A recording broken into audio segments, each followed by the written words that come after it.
మామూలుగా అందరూ పప్పుతో సాంబార్ చేసుకోతారు. మేము ఇమ్యూనిటీ ఇచ్చే గెంజి సాంబార్ చేసుకోతాము. ఇంట్లో ఏం కూరగాయలు ఉంటే అవి వేసుకోవచ్చు. మా ఇంట్లో అయితే ఇవి ఉన్నాయి: ఆనపకాయ, వంకాయ, బెండకాయ, క్యారెట్, ములక్కాయ మొక్కలు. సాంబార్ కానీ చింతపండు నానబెట్టుకున్నాము. ఇప్పటివరకు ఎవరు చేయని, ఎవరికి తెలియని ఒక కొత్త రెసిపీ మీకు పరిచయం చేస్తాను, స్పెషల్గా మీకోసం. రండి చేద్దాం.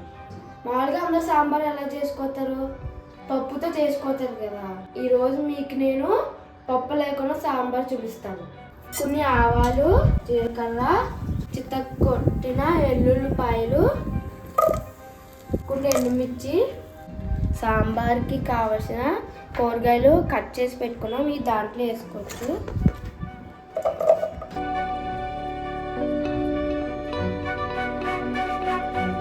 దీంట్లో టమాటో కూడా వేసుకుంటున్నాను. పచ్చిమిరపకాయలు వేసుకుంటున్నాను. చింతపండు నానబెట్టుకున్నాను కదా, వేసుకోవచ్చు. ఈ కొంచెం మగ్గాక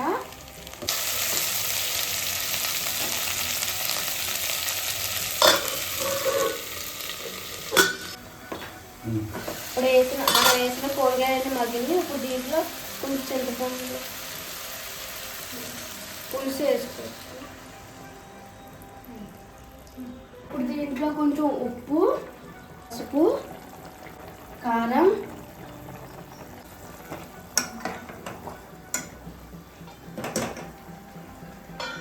మొక్కలు పులుసులో ఉడకబెట్టడం వల్ల టేస్ట్ బాగుంటుంది. మొక్కలు ఉడిపోయినాయి. ఇప్పుడు దీంట్లో మెయిన్ ఇంగ్రీడియంట్ వేసుకోవచ్చు, అదే గెంజి.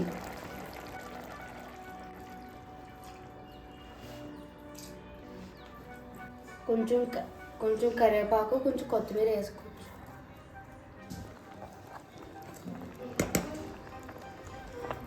మొక్కలు ఉడిపోయినాయి. సాంబార్ ఫ్లేవర్ కోసం సాంబార్ మసాలా వేసుకోవచ్చు.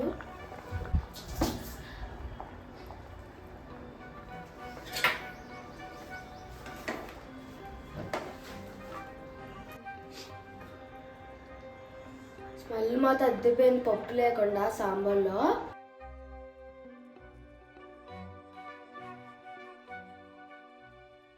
ఇదిగోండి ఫ్రెండ్స్, సాంబార్ రెడీ అయిపోయింది. మా మమ్మీ టేస్ట్ చెప్తుంది ఎలా ఉందో. మేమైతే చాలా బాగుంటుంది అనుకున్నాం. స్మెల్ మాత్రం అద్దరిపోయింది ఫ్రెండ్స్. మీరు కూడా చేసుకుని చాలా హెల్తీగా అవ్వండి. గింజతో చేసుకున్న వల్ల చాలా బలం వస్తుంది. మీకు చేసుకుని తింటే టేస్ట్ కూడా బాగుంటుంది. కొన్ని మళ్ళీ గింజ కదా ఎలా ఉంటుంది అనుకోతారు, కానీ టేస్ట్ కూడా సూపర్ ఉంటుంది. చిన్నపిల్లలు కూడా హెల్తీ అవుతారు. ఓకేనా?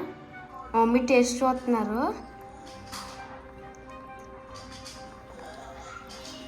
బాగుంది.